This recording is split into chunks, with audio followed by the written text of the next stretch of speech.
Welcome into episode 22 of Ramie and Drew with me, Ramie Mackloff. That is Drew Flaggy. We're a couple of Milwaukee comedians just talking sports and whatever else comes to mind. It is Thursday, February 22nd, and our guest today is Milwaukee comedian, one of my favorite comedians and favorite people in the world. No, not you, Drew. It is AJ Grill. AJ, how are you this evening, my friend? I'm doing very well, fellas. Thanks for having me in. This is exciting. We got you on because there was a column that went up at JS Online today that has Brewers fans riled up, and it's I'll get to the column in a second. The theme of the column is it's a Brewers fan who says he's rooting for the Cubs because of hometown boy Craig Counsell taking the job with the Chicago Cubs, and we thought you were an especially good guest, AJ, because you went the other way. You are a Cubs fan turned Brewers fan, and my first question to you, my friend, is how you gonna do that, dude? How the fuck you just gonna jump ship? And after they won a World Series, like, you were a Cubs fan your whole life, and then they win a World Series, you're like, all right, deuces, I'm good, I'm gonna get out of here and go root for the Brewers. Why? What happened? I knew you guys cornered me for this exact reason. I grew up in Iowa. Okay, I have legally, I'm not allowed. I'm not legally bound to any professional sports team. That's the beauty of Iowa. Okay. Yeah, I went to the AAA games growing up. Yeah, I saw Mark Pryor pitch. Yeah, I saw a lot of people come through there, and I rooted for the Cubs. But what happened was, Ramie, you know this. I moved to Milwaukee, and I enjoyed going to Brewers games for cheap because they sucked. And then I slowly watched them build this team. And I was also dating a diehard Brewers fan. And yeah, I just slowly found myself rooting for them more and more after the Cubs won the World Series. I'm a glutton for punishment, I guess. You know, I'm a forever underdog. And then I bought tickets I'd had no money, bought tickets to the 2018 Game 7 NLCS. And as we were leaving, I'm like, shit, I'm a fucking Brewers fan. All right. And that's what happened.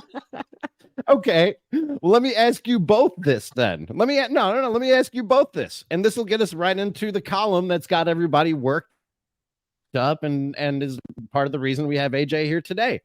Can't it be both? Dude, I root for the Brewers. I'm sitting here in Cubs gear today and to troll you guys. I'm going to be transparent about it. It is to troll you motherfuckers. I won't deny that. But at the same time, like, my philosophy, my approach has always been one team is going to win the World Series or even the division. And if it's not going to be us, fuck, I hope it's you. There'll be parties. There'll be things to do. There'll be places to go. And as long as it's not the fucking Cardinals, it can be anybody. It can be anybody but the fucking St. Louis Cardinals. Anyone. So can it not be both? Is that against the rules of fandom? Okay. My take on that is, you're a Cubs fan living in Milwaukee. That's okay. Okay. If I were a Brewers fan living in Chicago and I was like, oh, I want the Chicago fans to be happy because they're basically my host city at this point.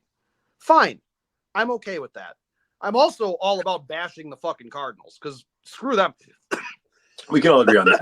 I want to say about Cardinals. Yeah, everybody's on the same page though. I love, okay, this is why I've never had an issue with Cubs fans per se, because there was one time a Cubs fan put me in my place when I was like 16 years old at Miller Park. It was a Brewers Cubs game, and me and my 16-year-old friends, we started chanting 1908 at the Cubs, and this old dude just turns around and looks at me and goes, "Never fucking happened, did it?" And I was like, oof, yeah, you're right. All right, thanks. I've always liked Cubs fans' capacity to be losing by 10 or winning by 10 and never stopping talking shit. But the second, like, Cardinals fans, they wait till they're up by like 4, and then it's like there's the 9th inning and you're down to your last strike. And then they turn around, they're like, Brewers fan, Albert Pujols, Yadier Molina. Like, they do that kind of shit.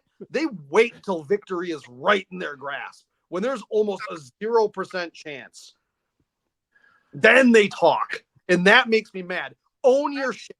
That's all I want. Be an asshole. Come on the Ramie and Drew podcast with your Cubs thing on, Ramie. I don't care. It doesn't upset me. It's a nice jacket. It is a nice jacket. I think, yeah, I mean, I think addicts. Yeah, it's true. God. I think, of course, you could have both. And like, yeah, I mean, if the Cubs made it again in the World Series, would I be rooting for them to beat literally any other AL team? Yeah, for sure.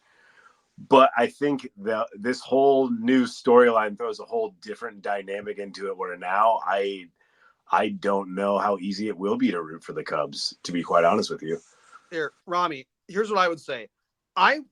If my team doesn't win, I want my friends to be able to celebrate their thing. I'm not speaking on behalf of all Cubs fans. You're my friend. Okay, I want you to at least have your night. You know, there was Peter. He was dating, you said we shouldn't do this. That was dating the bartender at Karma that used to be at our open mics. He was a Cubs fan. I liked him. I wanted him to have his night and have fun when the Cubs won. One of my dad's best friends, he's a Cubs fan. He grew up watching WGN. I want Kyle to be happy if his team wins. I don't care about the entire Cubs fan base. I care about the Cubs fans that are friends of mine. Now, if the Bears win, that's stupid. And I don't. Yeah, I would rather you and like Vegas be sad. That's pretty funny. But like other than no, Fair enough. Love Packers like that. But it's like I'm not rooting for the Cubs, and this whole dynamic, like this Brewers fan, this fucking traitor, this scumbag. That's like, okay. You're from here, so we root for that. Get into it. Let me set the table of who this fucking traitor and scumbag, Drew Flaggy's words, not mine, are. I'm gonna start first of all, I don't know why the Journal Sentinel thought it was a good idea to publish this column. It's so insane. It's what we talked about. It's what we talked about yesterday or tomorrow. Sorry, it's what we're going to talk about tomorrow. Good job. Yeah. See, production. I'm all for open discussion and not being stuck in echo chambers, but this was just a really bad idea by the editor for the sports section at the Milwaukee Journal Sentinel. I'm just gonna say it. Your subscription numbers went down today, but I'm gonna start at the very end of this, and I mean the very end, and I mean this guy's credits. Okay, this was an opinion column written by I didn't know who this guy was till the end. His name is Marshall Ekblad. And the credit they list for him, it says, is a writer living in Charlottesville, Virginia. He grew up listening.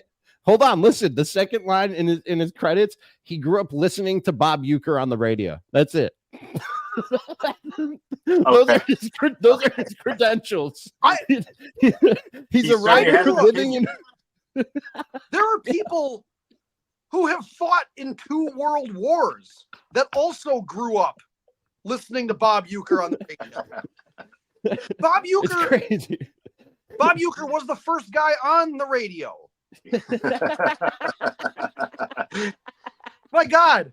That's like being like, hey, you want to know what my credits are? Well, hey, comedy show bookers, I grew up watching The Simpsons. But yeah, all of us did. Got a credit. Yeah, I thought that was funny. I got to the end of the article. I was like, "That's who this dude is." Grew up listening to Bob Uecker. All right, cool. I guess, yeah, he gets to have an opinion. Why not, dude? I am submitting that. I'm putting that on every comedy bio that I am asking. Watches SNL. I grew up listening to Bob Uecker. Bob Uecker, I think, posted or something, man. He was Mr. Belvin. All right, so I wanted to read some of this article, and you guys as Brewers fans, and AJ as a Cubs fan turned Brewers fans. I wanted you guys.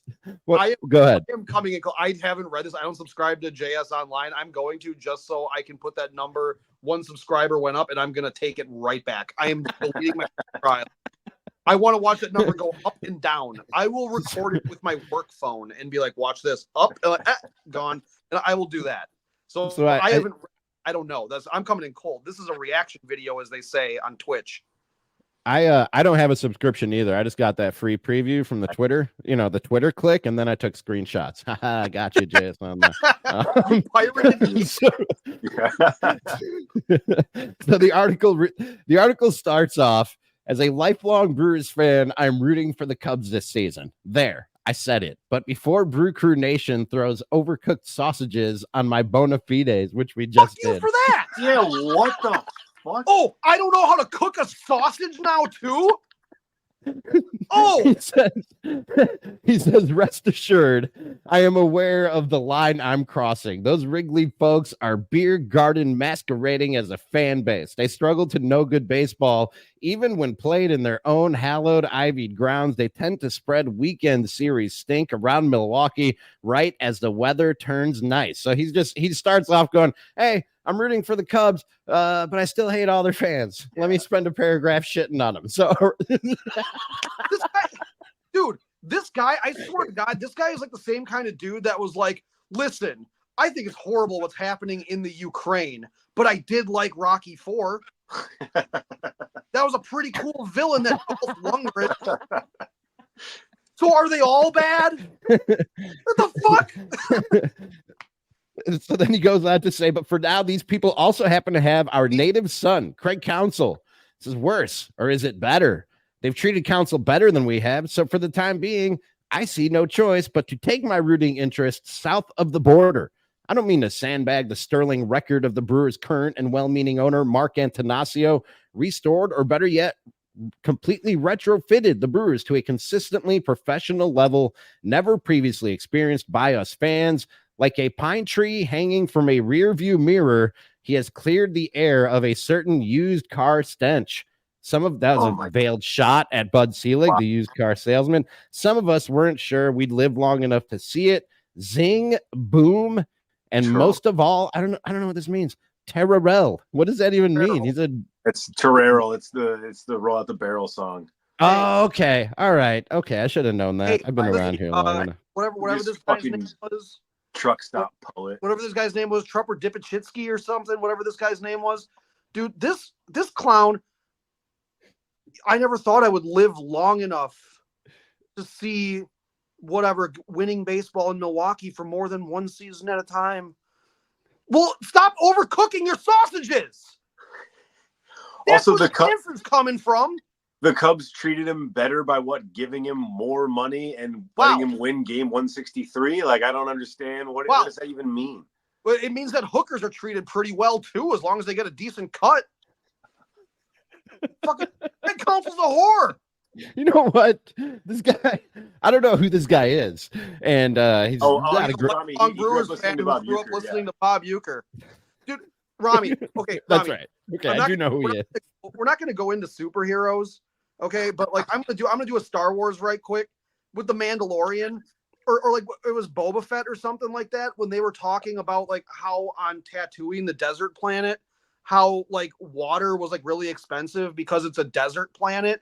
And no shit, one of the lines that was written down, Boba Fett says, "I grew up surrounded by water." The fuck does that have to do with anything? I thought that I grew up surrounded by water was the dumbest thing that would ever be written. Me and Nathan Clemens, the owner of the Comedy Cabin, every time I do a show for him, he writes on the thank you card for doing my show, "Thank you for growing up around water, Drew," because we think it's so goddamn funny that was said. And now I grew up listening to Bob Uecker. Like, that's something that makes okay. I was wondering where you were going with that. Yeah, I know. I was like, why are you telling people this factoid no one would ever possibly care about? But you brought it back around to actually being relevant to the conversation. Suddenly not the stupidest thing that I've ever heard. The fuck is it? But you know what he's saying? No, but what he's saying, I don't want to defend this guy because, again, I don't know why this article was published. I don't know who this guy is in terms of his, other than listening to Bob Uecker. But man, He's from Charlottesville. Who you should be mad at is Mark Antanasio. And I said this when Aaron Rodgers left the Packers and Devontae Adams left the Packers. Neither of those guys wanted to leave. The Packers basically opened the door and were like, "You can leave if you want." And then they walked out, and Packers fans were like, "Oh, fuck that guy." You never got mad at the Packers for the whole thing. Dude, Craig Counsell never wanted to go anywhere. And I know he ended up in the worst possible place that Brewers fans could have imagined, your arch rival, the Chicago Cubs. But man, he should have never even been allowed to walk out the door, AJ. And that comes back to Mark Antanasio. That's what this guy is saying when he says he treated him better. Craig Counsell should have never seen the market that included the Chicago Cubs. In no world am I ever going to defend Mark Antanasio. I think he's an absolutely shit owner, and I hope that Drew's of the opinion that he's getting ready to sell the team, and I hope that's true. And I agree with you. However, with Stearns going to the Mets, he could have easily taken the Mets job. Like, it was a big fuck you, whether that was to Antanasio and by proxy every Brewers fan in the fucking world that he went to the Cubs. Like, he could have easily taken that Mets job. Now, what I heard though, so now this is hearsay kind of stuff. Like, this is going to my parents' friends. They know the Counsells, I guess. Like some of his friends or something, or they're friends with people who know the Counsells. And I guess Craig Counsell's wife did say that she was not moving. Like, she did not. So you better find a job that you can commute to, and that would have been the White Sox or the Cubs. So yeah, he's going to be driving 90 minutes every night, I guess, every day, every night. Maybe they're giving him mileage too. I don't care. But like, it's not taxable. So just do it. It's whatever. Like, it's fine. He never should have been given the opportunity to lose or to leave. And that is on Antanasio for not wanting to spend money on a manager, which also I'm like, all right, maybe how many more wins does a manager give you per year? Maybe 5, something like that. He can't. I think with Craig Counsell, and I don't say this now because he's the Cubs manager. I said this when he was the Brewers manager, and I always put this grain of salt on it. I've seen a lot of Craig Counsell, like compared to other managers around Major League Baseball. I've lived in Milwaukee a long time. I talked about the Brewers, covered the Brewers a long time, and I just like baseball. So I've watched a lot of Brewers and listened to it. I think he's the best in-game manager in baseball, and I think he's one of the best at having his finger on the pulse of a locker room and a clubhouse and sort of getting that whole thing right. I think he is worth 8-9 wins over the course of a 162 game season. Okay, fair. Yeah, he wouldn't have gotten the money had he not deserved it. You were going to say something, AJ? Yeah, I just even at the end of last season, like, they kept pushing it off, like, oh, it's going to be an off season, like, where we've like said that we've got a chance to make the playoffs. We're just going to focus on that.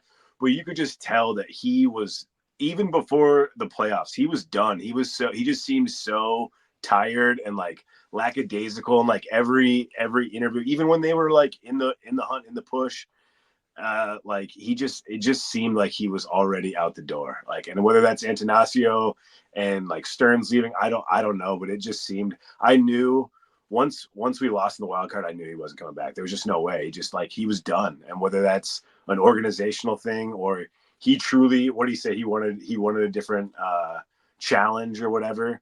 He was cooked. He was done. Yeah. And you can't really blame him, man. You can't really blame him, like, because I don't need to read every word of this guy's article. He goes through like what Craig Counsell won through, like in terms of, the rosters that he was given compared to what other rosters were on paper. And then the trials and tribulations, for lack of a better term, of Ryan Braun limping into every season and then failing 2 drug tests. You know what I mean? Like, and Christian Yelich falling off the face of the earth in terms of his production. Like, freak injury. Whatever happened, Brandon Woodruff going down with an injury that finished his season. Whatever happened, Craig Counsell was the one consistent thing that was consistently getting you to the playoffs, and Mark Antanasio didn't value that enough. Like, at the end of the day, that's what this comes down to. You know what I mean? Yep. And you can be mad that he ended up with like if you're like, let's say you go through a breakup, you don't get to decide who the other person ends up with. You know what I mean? If you didn't want to break up with it, if you didn't want to see him with somebody else, and especially with that person, maybe you shouldn't have let the breakup happen in the first place, bro. You know what I mean? So ultimately, this comes back to Mark Antanasio. All 3 of us have girlfriends. Yes. How would you feel if your girlfriend broke up with you, and then one of us started dating your girlfriend? You'd be pretty fucking mad. He like, you still have a choice. Like, that person has a choice. Like, whether it was like a family thing, I'm sure it was a lot of things that went into his decision, but choosing the Cubs, dude, that is such a fucking dagger. Like, speaking of my girlfriend, huge Cubs fan, we have the team picture on our refrigerator, And the day that he signed with the Cubs, she took a Sharpie and scribbled him out. That's how she feels about it. Oh, yeah. So, like, dude, I just, like, there's nothing. I was a Craig Counsell fan. I still think what he did, Ramie pointed out all the amazing things, but I will be booing with everybody else when he steps foot in Miller Park in American Family Field in May. You don't get to walk out the door and then, be like, oh, it's just how I left it. Like, no, like, we're moving the apartment around. We're changing up some stuff here. All right. Like, it's like, you don't get to have your mark on this house anymore. It's like, screw you, Craig. Like, this is the fun part of sports, is having a rival and being able to, like, talk shit and be all like, oh, why would you do that? But it's like, dude, like, you don't think that people who go and spend their money on this, who, dedicate 162 nights out of the summer to care about this, and like they take their families to it. It's like a big thing. And then you go and kind of are just like, well, I'm just going to go to the crosstown rival. Dude, fuck off. Like, that's fine. Go do your job. Go be with the person you want to be with right now. But dude, don't tell me how I'm supposed to accept that you're doing this. I don't care. I don't care if it's the Brewers or, like, if any Iowa State coach left to go to, like, Texas, I would fucking hate them forever. Like, you just can't do that. You can't do that. Well, no, you can do it, but you can't expect the fans to support you. Right. Yeah, exactly. It's like, no, it's like, and by the way, AJ, you say forever, and I'm not going to speak for either of you two or any one person in particular, but like the overwhelming sentiment is fuck Craig Counsell and fuck Craig Counsell forever. He'll never be welcomed back here ever in his life. And I don't believe y'all when you say, and I'm not saying you two individually. I'm saying the overall sentiment will settle down. And for evidence, I present to you one Brett Favre, who left here to go to the Minnesota Vikings. And I worked for a radio station at the time that literally bought a junker car and painted Brett Favre's number all over it, invited people to come out and beat the shit out of this thing with a sledgehammer. And guess what? It was a fucking hit. And people were like, fuck Brett Favre forever. We'll never welcome him back. And he's in the Ring of Honor and has come back and gotten numerous standing ovations from Packers fans. Craig Counsell will be back. People will get over this. Maybe not you two, maybe not specifically the person listening or watching this right now. He'll be back and he'll be welcomed with open arms in, like, I don't know, 15 years, 10, 15 years, depending how long his Cubs run is. Sure. I think he'll be like get on like the Wall of Fame and all that shit, but like he's never coming back to coach. He's never going to be in the organization. Well, I guess I don't know, dude. Yeah. Maybe, yeah. But Brett Favre at least won some world championships with the Packers, True. like, I don't know. So, yeah, and that's the other thing, too. It's like, I do agree with what you said, first of all, about Mark Ananasio not valuing what Craig brought to this team, because Mark Ananasio absolutely did say, like, I believe, he said the thing about how, teams that were picked to win the World Series finished 9 games below us last year or something. Hey, let me just bring this up. Who do you think that was? Do you think that was Willie Adames?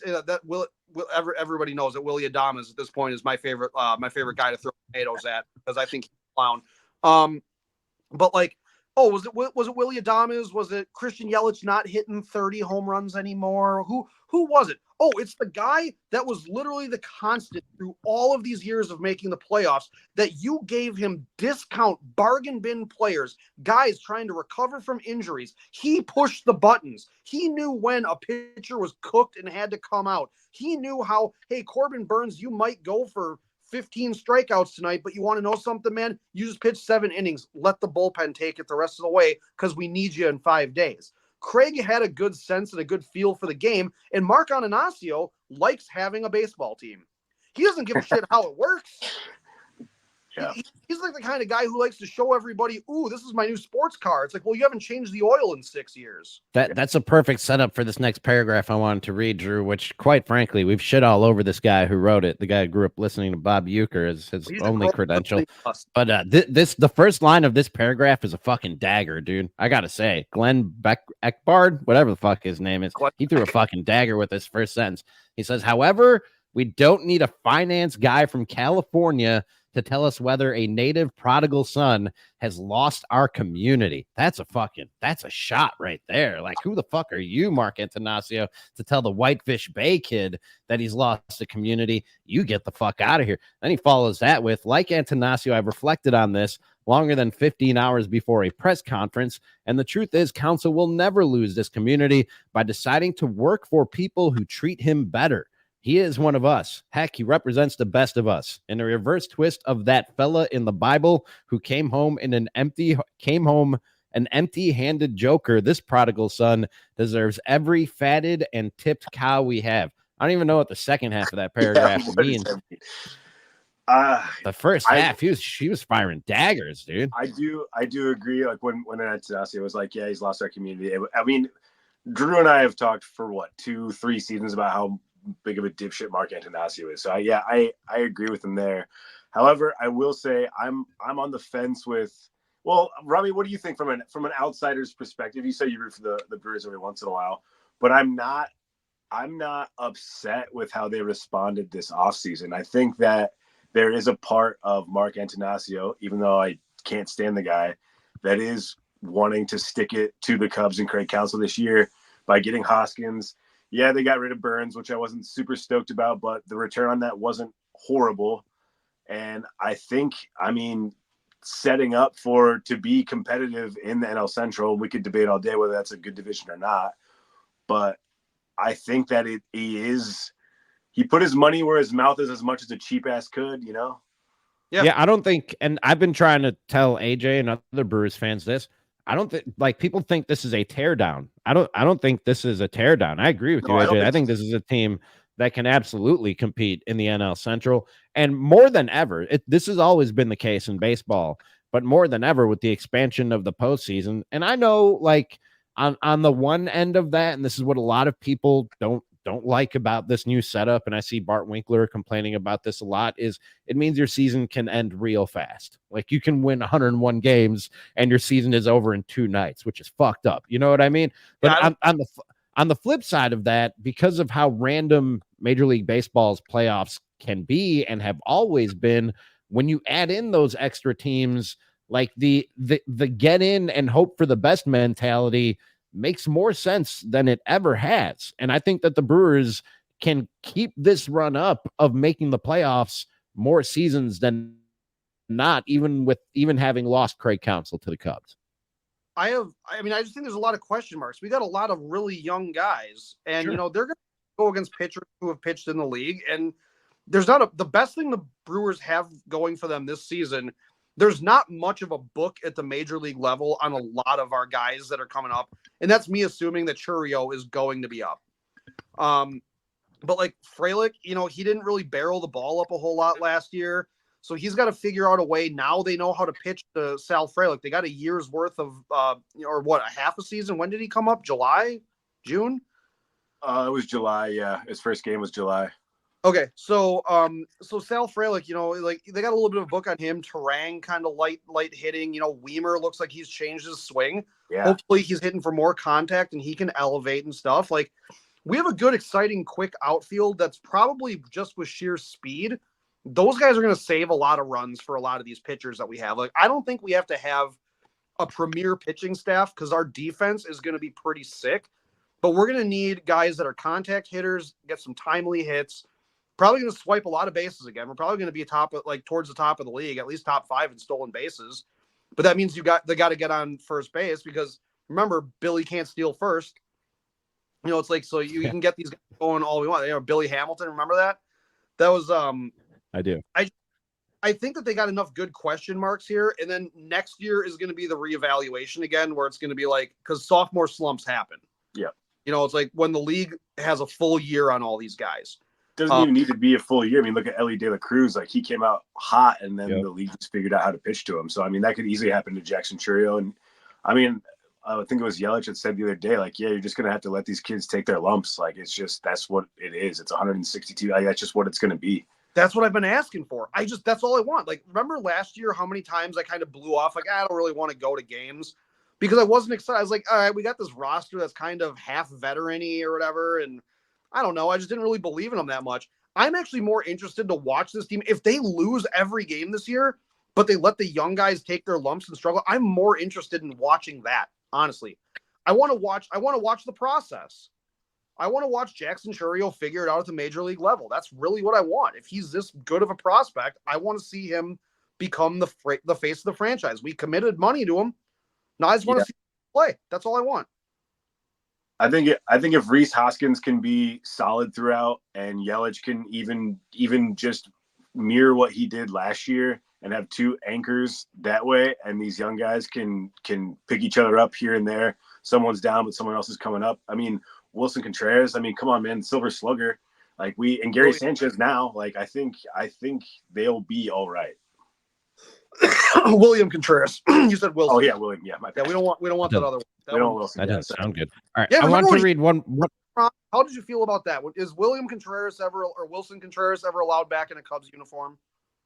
Yeah, I got no problem with Wilson Contreras. I love that dude. He won us World Series. Fuck yeah, I don't care. That's loser mentality. The Red Sox never would have taken Johnny Damon back. You know, and you know what? You know what, Drew? You just reminded me. I meant to bring that up as an example, and I forgot to prove how dumb you guys are being about all this. I wasn't when Wilson Contreras. And by the way, it turned out to be a smart move in retrospect because his bat disappeared and his defense was never all that great.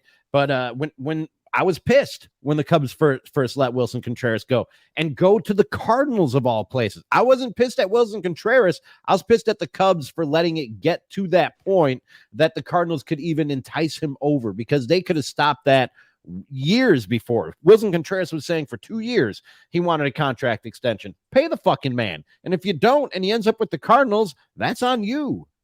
See, I think there's a difference between a player and a coach. I think those are two fundamentally different things. Yeah. And I also think that the whole prodigal son thing and him being from Milwaukee and knowing how y'all feel about the Cubs, I think that adds a little more sting to it too. That's a little bit more salt in the wound. I wanted to read one more paragraph. Go ahead, Drew. What's up? I just want to say one thing though too. But this is where it gets into where a lot of my criticisms, and we talked about the casual fan yesterday. You and I were texting about casuals, which you need people who are there just to spend money and have a good time at the ballpark and everything. I just think that when casual goes into loser mentality and not being realistic, that's when this kind of shit starts to be like, well, I'm going to go root for the Cubs. I'm like, then do you really? I'm not going to sit here and call somebody a fake fan or something like that, because I'm not going to play fan credentialism or something like that. I'm not going to tell people how to fan, but it's like, you're going to sit there and be like, I'm going to go root for the Cubs. I'm like, then you're a Cubs fan and go fuck yourself, because at the end of the day, I want the Brewers to win every game. Well, just to make sure if Christian Yelich goes to the Cubs, if he gets traded to the Cubs or something like that, which would be absolutely insane and not going to happen. But if Yelich played for the Cubs, I'm going to boo the shit out of Yelich. He ain't on my team. He ain't my guy. Also, in line with that, I would bet you money that Corbin Burns is a Cub next year. That would be pretty funny. Speak it into existence. Oh, AJ. no. From your lips to God's ears, buddy. Actually, I disagree with that, because the Orioles just sold their owner sold the team, right? Like they just under a new ownership with a lot of money. I think that the first move a lot of teams do when they sell, they go, if they don't get a brand new stadium, what they do is they go out there and they make a splash in free agency. I think that Corbin Burns becomes a pitcher. Like he's going to be there for 5 to 7 years. I would think so. I think they spend the money because they're like, we already gave up some top prospects for this. The AL East is incredibly competitive. I think that Corbin Burns anchors that pitching staff.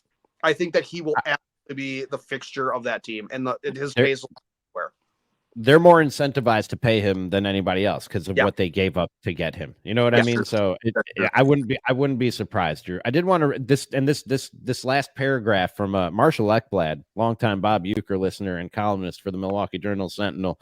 His last paragraph, he started off the article shitting on Cubs fans, and just to make sure y'all know, he's still one of you. All right, he's rooting for Craig Counsell, but he still hates Cubs fans.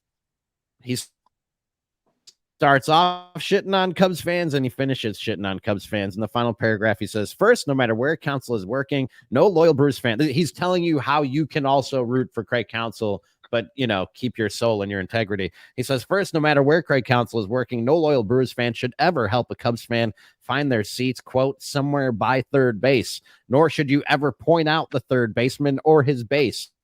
If a Cubs fan cheers loudly and gets angry during an infield fly pop-up, the next step is to sip your Pepsi. Most importantly, no answers can be given to a Northsider begging questions about the, quote, designated part of DH, quote, and then he puts in parentheses, I don't even know what this means. Wait, is he going back to the minors? Can I just say, it's funny to me as a Cubs fan how much Brewers fans love to shit on Cubs fans and label them as these drunks who don't care about the game, when you go to watch your team play in a stadium that's been named after beer till 2 years ago. Your team is the Brewers. A guy used to slide down a giant slide into a giant mug of beer. The city is consistently the drunkest city in all of America. Every time a baseball game starts at American Family Field, there are a few thousand people still out in the parking lot eating those fucking overcooked sausages, playing bags and throwing back Miller Lights. You're just as much of drunks who are there to have a good time as we are. I'm glad I got that off my chest. Go ahead, AJ. Yeah, but we do it because we have to. Okay, all right. Chicago, you got your hoity-toity buildings and all your shit. We're blue collar here, Ramie. Okay, this is America. All right, this isn't some wannabe international hub. All right, this is America. That's what we do. We get heart disease and we drive drunk. No, keep going. Yeah. I can't play the national anthem for copyright restrictions. Am I wrong? Or because I've never heard you guys necessarily do it. That's the most hypocritical. That's the most hypocritical arrow that Brewers fans can fire at Cubs fans, that you like to drink and have a good time when you go to a baseball game. I mean, listen, Drew's actually probably been there. Me and another local comedian who should not be named have been tossed out from arguing with Cubs fans.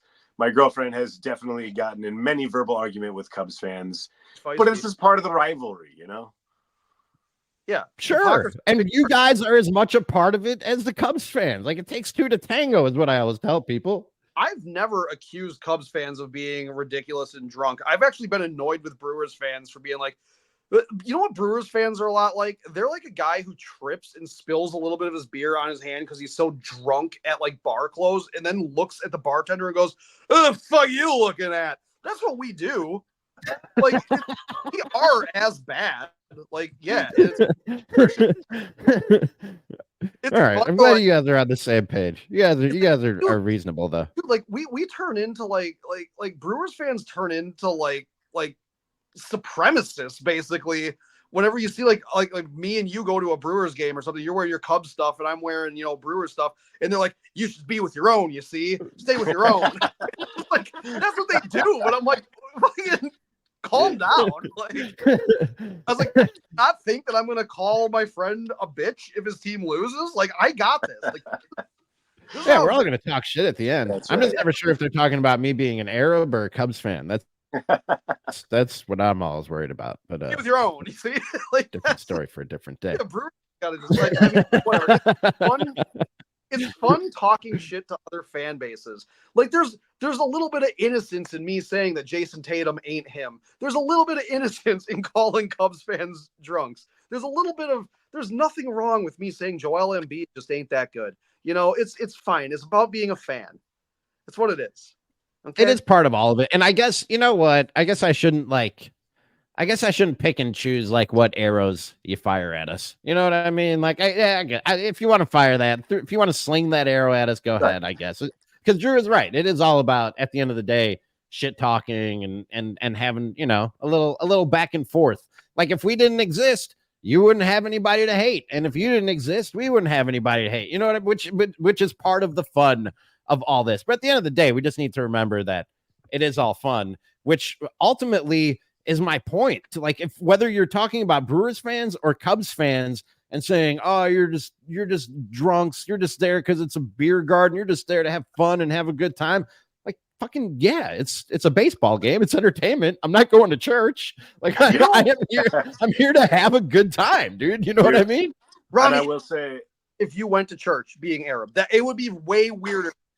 I would understand people looking at you weird there, but like you go to a baseball game and they look at you and they're like, he's wearing the wrong color. Like, it's just like, what the fuck?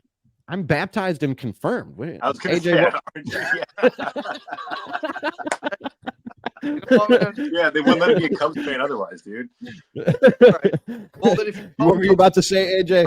I was just going to say last year, it was my first time at hosting the White Sox, and the White Sox fans were so much trashier and awful. Like, so at least you got that going for you. They were, they're garbage people. Horrible. Yeah, they're garbage people. Yeah. Which I think is a good note to end on. Quite frankly, we found some common ground. The Cardinals suck ass, and fuck White Sox fans. Right? We're all on the same page here. And we have a beer and a good time and watch a baseball game. Yeah. We never had, whatever. It's, I don't know. We never. It was not that bad. Like I've never thought Cubs fans were that bad. It's Cardinals fans I've always thought are bitches. They annoy me. Pujols always annoy me. In 2011, how did his arm heal that fast? That's steroids. Don't talk about 100%. You fractured your human growth hormone, something. Yeah, for sure. More home runs per at bat than you were doing the entire first half of the season after your fucking wrist exploded. I don't believe you. Actually, just to cover our ass, I should say allegedly. All right, cool. Now we're covered. There's a lot of AJ. If you haven't listened, pro. There's a lot of allegedlys on here. Yeah, I was gonna say that's good. That's good, fellas. You gotta keep your nose clean. We've had a lot. I've accused Mark Ananasio because he's of being on certain islands with people yes. under a certain age. Yeah, I said I couldn't. I've had to talk to him. I've had to talk to him about being responsible with what he says, AJ. You know, he's still new to this broadcasting thing, so I'm trying to teach him a thing or two. But we'll get there eventually. You can't just throw stuff out there like that, man. This ain't Aaron Rodgers on the McAfee show. All right, that's not what we're doing here. Okay, we'd have much bigger numbers if we were. AJ, can tell the people where they can find your work, your YouTube, anything else that you want to plug, my friend. Yeah, YouTube. I'm AJ Grill on there. You can see all my stuff on there. I'm AJ.Grill on all of the social media. If I knew my dates better, I would plug them. Oh, if you got outside Milwaukee listeners, I'll be in Louisville and St. Louis March 5th and 6th with the Therapy Gecko. So check that out if you're in those markets. Awesome. And I say this honestly, dude. I know you're not the type who takes compliments well. AJ is straight up one of my favorite comedians. Not just one of my favorite Milwaukee comedians, not just one of the favorite comedians that I know. AJ is one of the funniest people, period, and one of my favorite comedians on the planet. So go check him out. Find his work wherever you can find it. I love you and I appreciate you, dude. Thank you for coming on here. I love you too. Thanks so much, guys. Like appreciate your special, I'll quit when I'm 30. That's right. I'll quit when I'm 30. You can check it out. It's got 2,000 views. Let's get it to 3, baby. All right. That's like 2 episodes of this podcast. Oh yeah, you're special. That's right. It's up on his YouTube channel. I'll quit when I'm 30. Go check it out. Yeah, let's get it up to 3,000. AJ, thank you, dude. We'll do it again soon. All right, sounds good. Thanks, guys. There's AJ Grill joining us. That was fun, Drew. I enjoyed that. Yeah, that was good. That was good baseball talk. That got away from all the basketball talk that we're gonna have tomorrow. Tomorrow on the show, we'll talk about all the nonsense. All the nonsense surrounding the Bucks, all the coverage surrounding the Milwaukee Bucks, and really the NBA and how it's broken. That's coming up tomorrow on Ramie and Drew. I just can't believe how much we are going to talk about it tomorrow. All right, Drew. I will talk to you tomorrow. On an episode we definitely haven't already recorded and are putting out tomorrow. And we've been wearing these same shirts the whole time. This has been episode 22 of Ramie and Drew. And go check out AJ Grill's work wherever you can find it. We'll talk to you again tomorrow. Again, that's tomorrow. Lots of Bucks talk tomorrow on the Ramie and Drew podcast.